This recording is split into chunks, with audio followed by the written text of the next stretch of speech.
All right, the Ravens and the Texans get together in Houston. Lamar Jackson, Deshaun Watson. Let's hear from both of them on their looming matchup.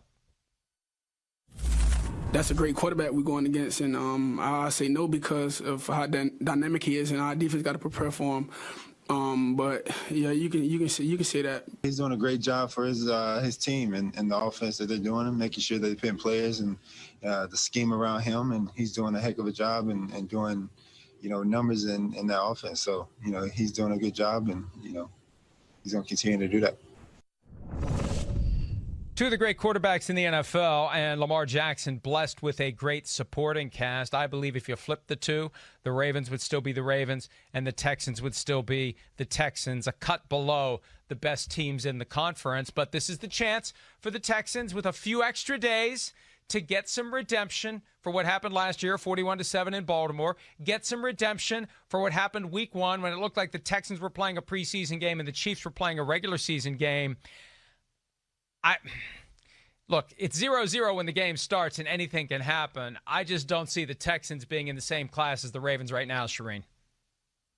I'm right there with you. And, I didn't think the Texans were very good going into the year. And so when the Chiefs came out and just took it to the Texans and everybody said, hey, let's just go ahead and give the Chiefs the Super Bowl trophy, I said, hey, let's tap the brakes a little bit because I just don't think the Texans are that good. To me, they look like a 7-9, 8-8 team. You trade away the best receiver in football and trade for Brandon Cooks, and they're not the same offense. We know Deshaun Watson holds the ball too long. John Harbaugh openly talked about that.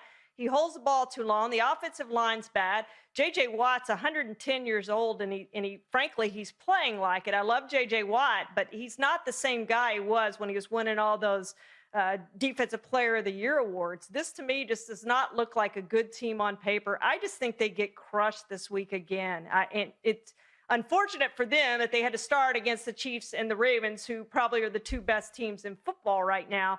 But that's the way it is, and so they're staring down 0-2 right now.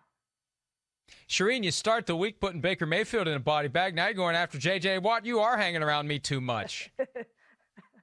Poor J.J., and I do love J.J., but he just doesn't look like the same guy. He's had that elbow injury. He just hasn't been the same guy since he won those awards. Injuries have really caught up to him.